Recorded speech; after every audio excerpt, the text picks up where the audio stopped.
현재 합격자 발표까지 1회. 명단 전체 안녕.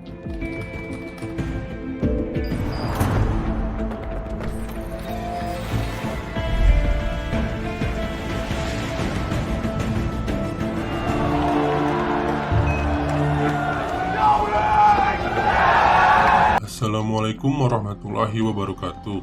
Apa kabar kalian semua dimanapun kalian berada? Berjumpa lagi dengan saya Kudil Kui. Kali ini saya akan membahas film yang berjudul On the Line. Film ini menceritakan tentang Seo Jun, seorang detektif yang kini bekerja sebagai mandor kontraktor bangunan dan juga memiliki skill dalam meretas sistem. Suatu hari istrinya menjadi korban aksi penipuan scan telepon dan menghilangkan uang 857 juta.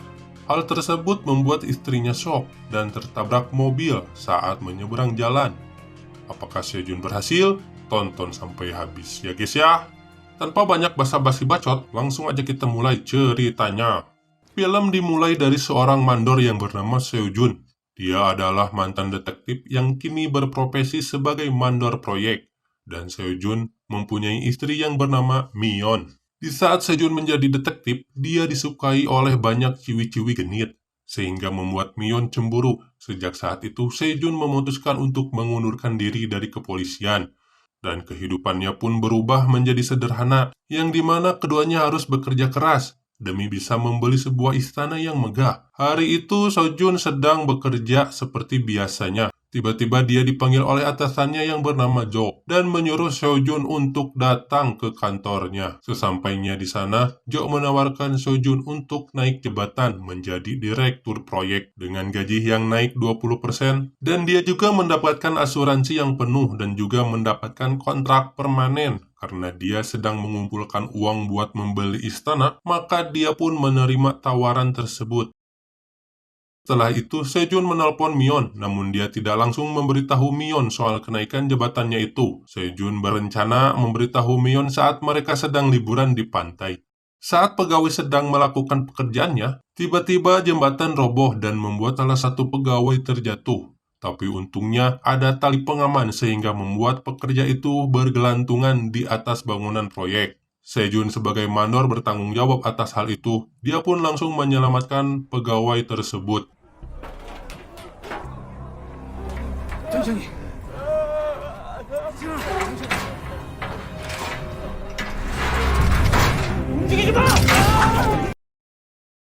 Cerita berpindah kepada Mion yang mendapatkan telepon dari teman lama Seo Jun yang bernama Kim Hyun Soo. Dia adalah pengacara yang mengatakan salah satu pegawai Seo Jun mengalami kecelakaan dan tewas di tempat, sehingga membuat Seo Jun harus dipenjara. Namun, hal ini dapat diatasi kalau Mion mentransfer uang damai ke akun rekening miliknya sebesar 875 juta saat ini juga. Seketika, Mion panik dan langsung mentransfer semua uang miliknya ke rekening tersebut. 합의요? 번호가 나와 있거든요. 프로 넘어가기 전에 최대한 이쪽은 제가 일단 합의금을 좀 드릴게요. 조금만 기다려. 됐습니다. Cerita berpindah kepada Seo Jun yang berhasil menyelamatkan salah satu pegawai yang hampir jatuh tadi. Seo Jun langsung menelpon Mion saat melihat banyak panggilan tak terjawab dari Mion. Mion langsung menanyakan kondisi Seo Jun dan bertanya tentang teman yang bernama Kim Hyun Soo. Mengetahui kalau Seo Jun baik-baik saja dan tidak pernah mempunyai teman yang bernama Kim Hyun Soo, Mion pun menyadari kalau dia baru saja terkena tipu daya lelaki. Mion pun panik dan langsung menuju bank untuk memblokir rekening miliknya agar uangnya tidak bisa diambil. Namun, 무슨 일이시죠? 신분증 먼저 주시겠어요? 제가 계좌 조회 좀 하려고 하는데요. cerita berpindah kepada para penipu yang sedang menarik uangnya secara tunai.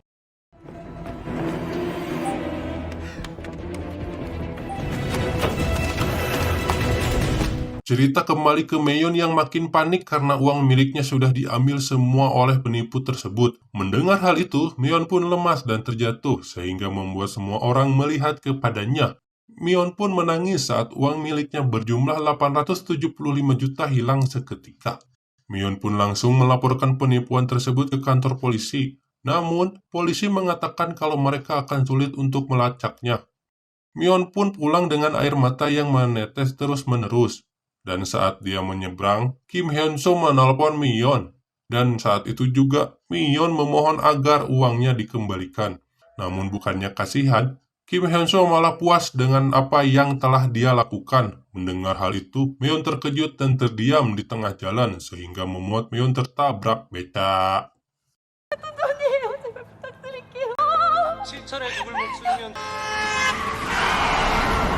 Mion pun dilarikan ke rumah sakit dan Seojun menemaninya. Di saat Seojun menemani Mion, dia mendapatkan telepon dari atasannya Jo.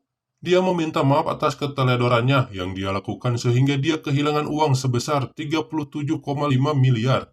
Merasa ada yang janggal, Seojun pergi ke kantor untuk melihat Jo. Sesampainya di sana, Seojun melihat banyak polisi dan melihat Jo yang sudah tewas.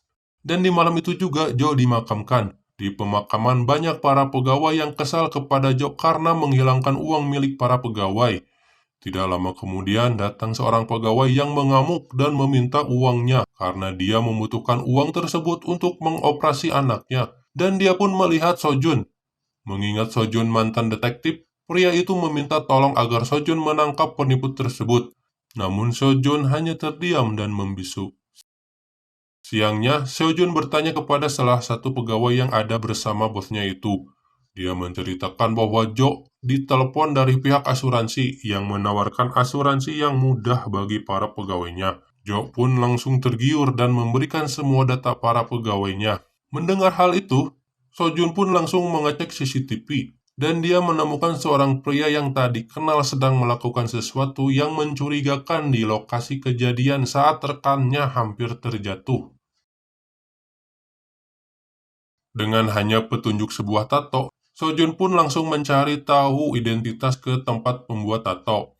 Dan beberapa studio tato mengatakan tidak mengetahui pemilik tato tersebut. Hingga akhirnya seseorang mengakui bahwa tato itu buatannya. Dan memberitahu bahwa pemilik tato itu bernama Minho. Pria itu mengatakan bahwa Minho memiliki usaha travel bagi orang asing di daerah Kwangarin. Cerita berpindah kepada Minho yang sedang mengumpulkan warga asing yang bekerja dengannya dan bersiap akan pergi ke tempat perkumpulan mereka. Saat dalam perjalanan, tanpa mereka ketahui, Sojun mengikutinya secara diam-diam. Kemudian Sejun mengambil arah yang berbeda. Dengan kecepatan yang sangat cepat, Sojun langsung menabrak mobil yang ditumpangi oleh Minho. Dalam momen ini, para warga asing berhamburan melarikan diri.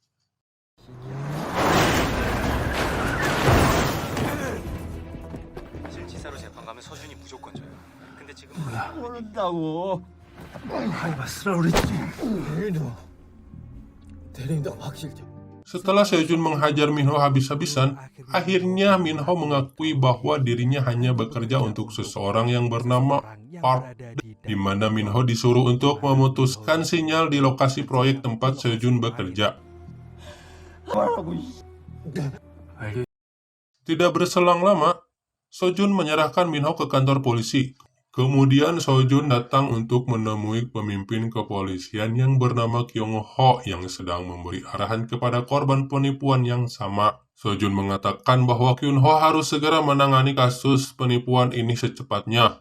Namun Kyung Ho malah menanggapinya dengan santai, sampai membuat Sojun marah dan kesal terhadap Kyung Ho sehingga dia pergi begitu saja. Cerita berpindah kepada seorang perempuan yang bernama Kancil yang sedang ditimbun tanah dan hanya menyisakan kepalanya saja. Hal itu dikarenakan Kancil mencuri uang perusahaan, sehingga membuat Gong mantan bosnya marah. Lalu Gong pun menyuruh salah satu anak buahnya untuk membawa seekor anjing untuk memakan Kancil. Namun tiba-tiba Sojun muncul menyelamatkan Kancil.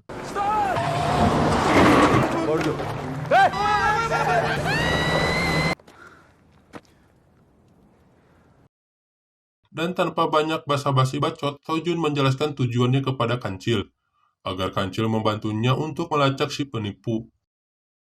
Dan ternyata si Kancil ini adalah seorang hacker yang sangat hebat. Esokan harinya, Sojun kembali menemui Kancil dan menanyakan soal perkembangannya. Awalnya Kancil malas untuk melakukannya, namun Sojun menawarkan sejumlah uang kepada Kancil sehingga membuat Kancil semangat dan melacaknya. Dengan hitungan detik, akhirnya dia pun menemukannya. Tapi anehnya, dia menemukan ada 3 tempat yang berbeda sehingga belum menemukan keberadaan penipu yang asli. Dan mereka curiga bahwa aksi ini tidak dilakukan oleh satu orang, melainkan dengan banyak orang. Sojun pun masuk ke tempat pengiriman paket.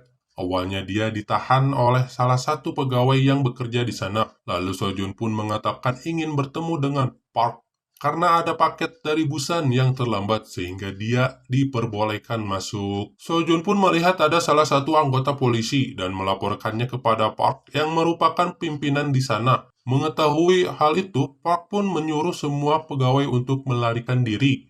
Sedangkan polisi yang mengetahui bahwa penyamarannya terbongkar, mereka langsung masuk dan menyergap mereka. 바로 진입해! 자, 여기 있는 거 챙겨.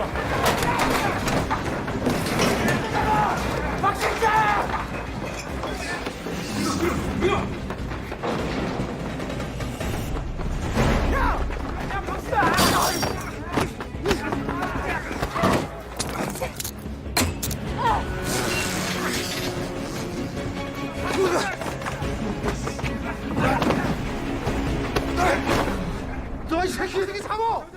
야 이 새끼야! Dengan bantuan Sojun, Park pun berhasil selamat dan Park menawarkan tumpangan kepada Sojun. Seketika Sojun langsung masuk ke dalam mobilnya. Di dalam mobil, Park langsung bertanya tujuan Sojun mendatanginya. Sojun pun menjelaskan bahwa ia ingin bekerja sama dengan Park. Namun, Sojun meminta untuk ditugaskan di cabang yang berada di Tiongkok. Park pun menyetujuinya dan langsung menyuruhnya untuk pergi ke Shenyang dan menemui rekannya yang bernama Chon. Tidak lama setelah itu, Sojun pun keluar dari mobil dan melaporkan plat mobil yang ditumpangi oleh Park. Sojun pun bersiap dan berangkat ke bandara diantar oleh Kancil.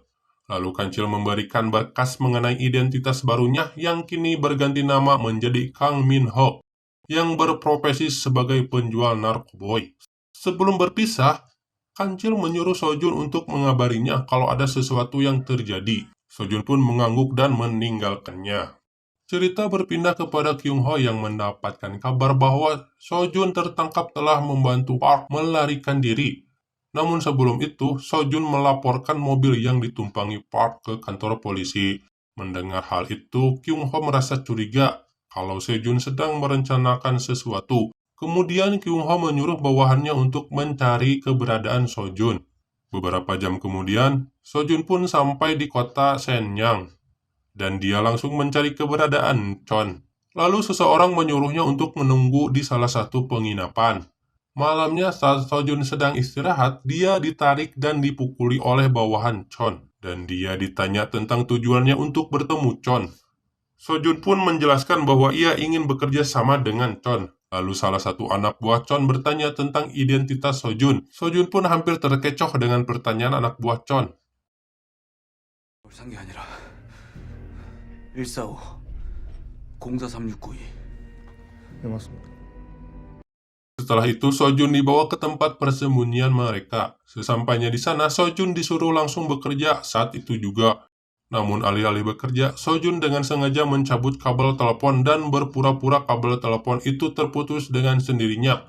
Chon yang mengetahui hal itu langsung mendatangi Sojun dan memberi Sojun ancaman. Saat sedang istirahat, salah seorang pegawai dipuji oleh atasannya karena kinerjanya yang bisa mendapatkan uang 37,5 miliar dalam waktu setengah tahun. Mendengar hal itu, Sojun pun penasaran dengan gaji yang dia dapatkan dari mana. Lalu salah satu pegawai berkata bahwa dia juga tidak mengetahui hal itu, karena semua itu bisa dilihat di lantai 4, dan hanya Chon yang bisa melihatnya. Setelah istirahat selesai, mereka pun melanjutkan pekerjaannya. Lalu salah satu rekan Sojun memberi semangat agar bisa menghasilkan uang lebih banyak lagi. Dia juga berkata Sojun bisa bersantai asalkan dia berhasil masuk menjadi tim pengembang naskah. Tidak berselang lama, Guak pun turun sambil menelpon korbannya. Guak memperkenalkan dirinya sebagai Kim Hyun Sok. Mendengar hal itu, Sojun seketika emosi karena akhirnya menemukan penipu yang telah menipu Mion dan membuat istrinya tidak sadarkan diri. Setelah beres menelpon, Guak pun marah dengan salah satu pegawainya yang ternyata telah mencuri uang perusahaan. Di saat Guak hendak menyiksanya, Chon datang dan menghampirinya. Lalu Chon pun menyiksa pegawai tersebut dengan menggunakan tongkat Sun Gokong. Selesai bekerja, Sojun bertanya kepada rekannya mengenai Guak lebih jauh. Dia mengatakan bahwa Guak adalah kepala pengembangan yang selalu mendapatkan uang 1,13 triliun di setiap tahunnya. Dulunya dia mantan manajer di sebuah perusahaan, namun dia diperlakukan buruk hingga hidupnya hancur. Kemudian dia bangkit lagi dan menjadi seorang penipu yang sangat cerdas. Cerita berpindah kepada Kim Ho yang penasaran keberadaan Sojun dan bertanya kepada Park, tetapi Park tidak mau memberikan jawaban dan akhirnya polisi pun melacak keberadaan Sojun menggunakan komputer milik Park. Tidak lama setelah itu polisi mengetahui lokasi keberadaan Sojun dan polisi pun terkejut karena lokasi Sojun berada di Sanyang. Cerita berpindah kepada Chon yang mengetahui bahwa komputer milik Park diretas karena komputer milik Park terhubung dengan milik Chon. Hal ini membuat Chon menyuruh para pegawainya untuk berhenti melakukan aktivitas selama 30 menit agar tempat persembunyiannya tidak diketahui polisi. Dan di saat itu menjadi kesempatan buat Sojun untuk memperhatikan Guak yang sedang mengobrol bersama anggota timnya. Tiba-tiba Sojun memasuki ruangan Guak dengan penuh emosi. Ternyata Sojun sedang memantau seseorang yang sedang mengambil uang perusahaan.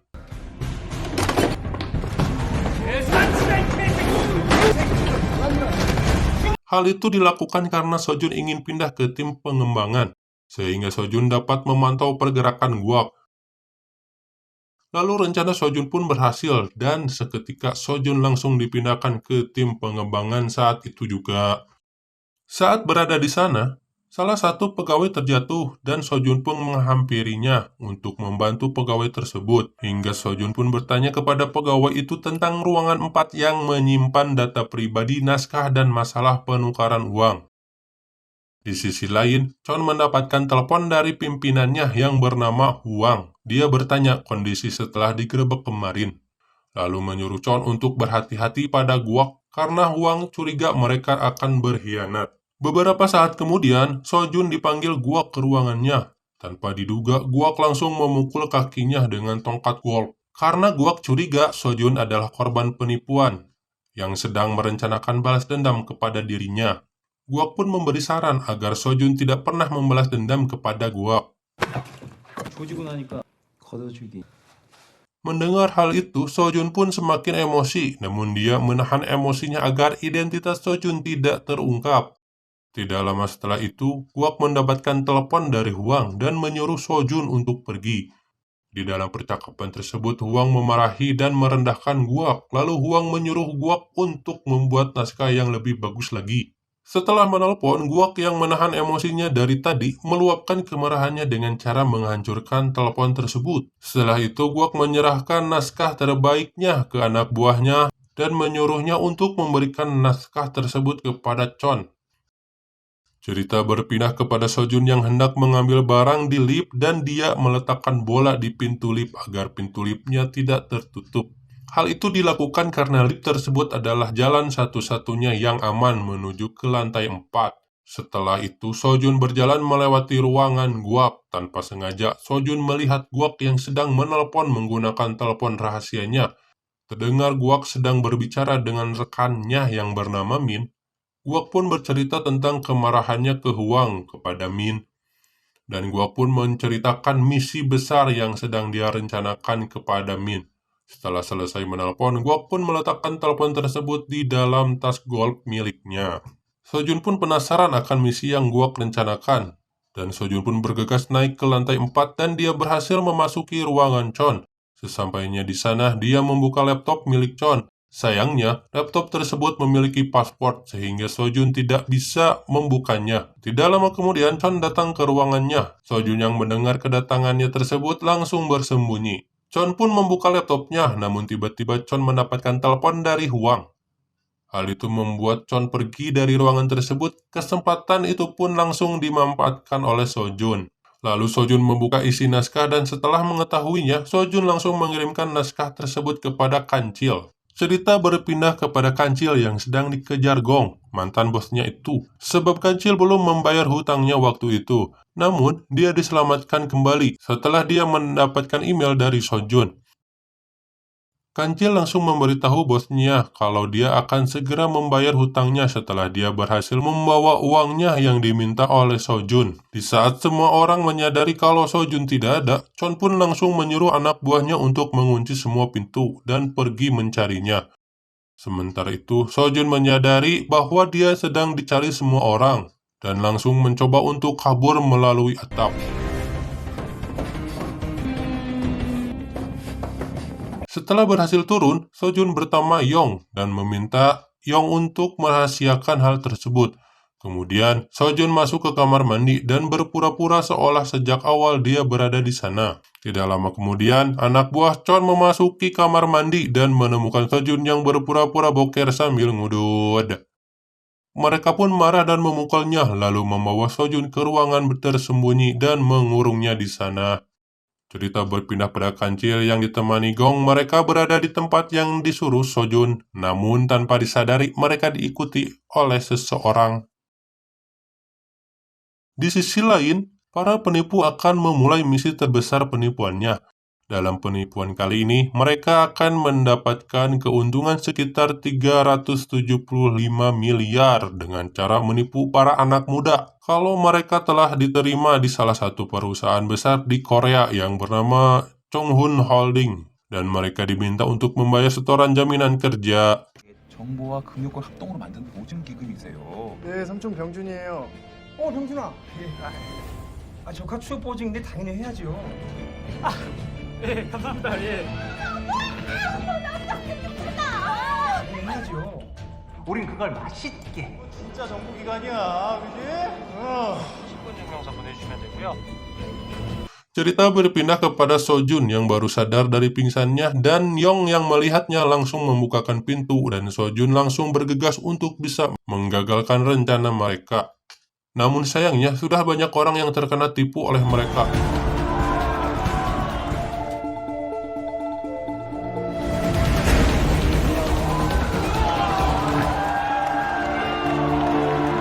적중률 80%. 녹취할 때까지 한번 가봅시다! 야, 출발!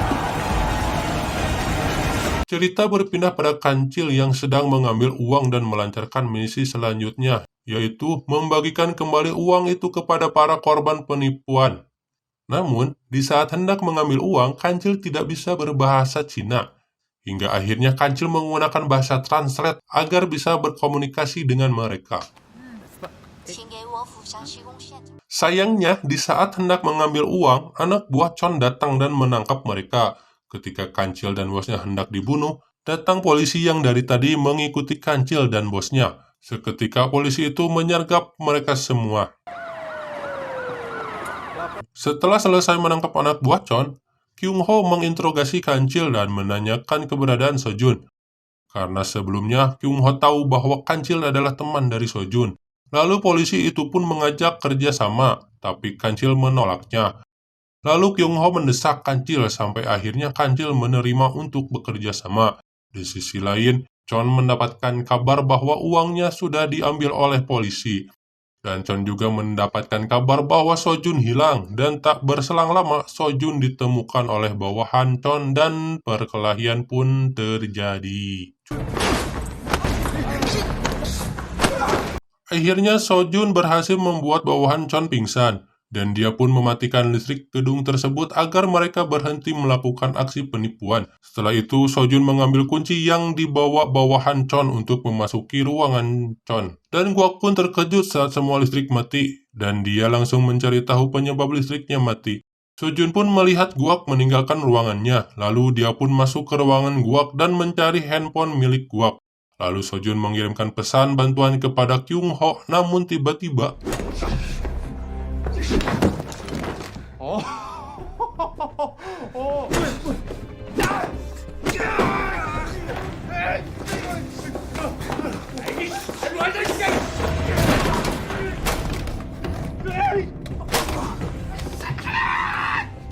tidak lama kemudian, Chon datang dan ikut menghajar Guak setelah mengetahui kalau Guak telah mengkhianati Huang dan bekerja sama dengan Min. Ketika Chon menghajar Guak, anak buah Guak datang dan menghajar Chon.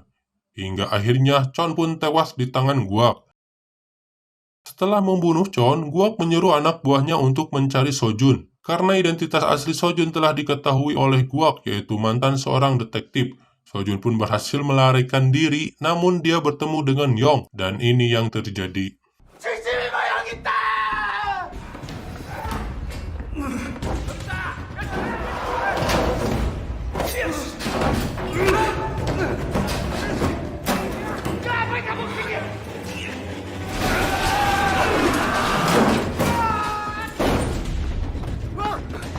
Sojun berhasil mengirimkan pesan, namun dia juga tertangkap oleh bawahan Guak, dan Guak pun menyiksa Sojun tanpa henti. Di saat Guak sedang menyiksa Sojun, tiba-tiba Guak mendapatkan telepon dari Huang yang mengatakan dia sedang dalam perjalanan untuk menuju tempat Guak. Setelah mendengar hal itu, Guak pun panik karena dia telah membunuh Chon, lalu dia pun mengajak Sojun untuk bekerja sama dengannya dan mengatakan bahwa ini semua adalah perbuatan Sojun. Sojun pun menolak, tapi Guak mengancam akan membunuh istrinya, sehingga Sojun pun menerima tawaran tersebut. Seketika Huang pun datang dan Sojun mengatakan pada Huang bahwa dia yang telah membunuh Chon. Cerita berpindah kepada Kyung Ho yang mendapatkan pesan dari Sojun. Dia mendapatkan alamat tempat Sojun berada. Tanpa menunggu lama, Kyung Ho langsung bergegas ke lokasi tersebut. Sesampainya di sana, Kyung Ho langsung menyergap gedung tersebut.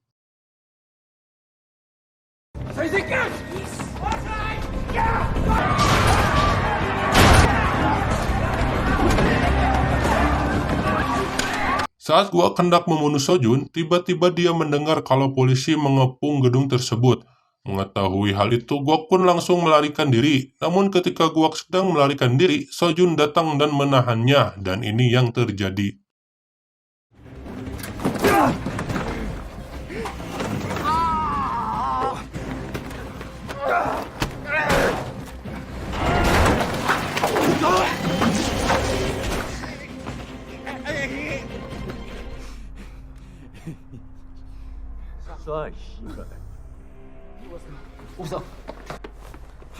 Di saat Sojun hendak menembak Guak, Kyung Ho datang dan menghentikan Sojun, dan akhirnya Guak pun ditangkap saat itu juga.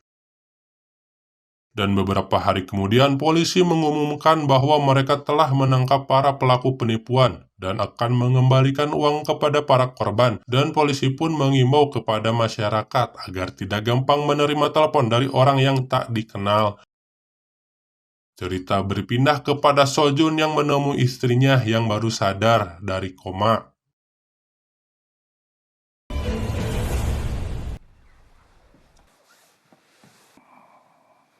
얼굴이 이렇게 뭐가 위험하게.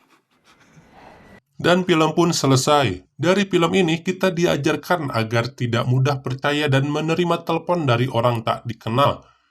Apalagi dengan langsung mengirimkan uang milik kita.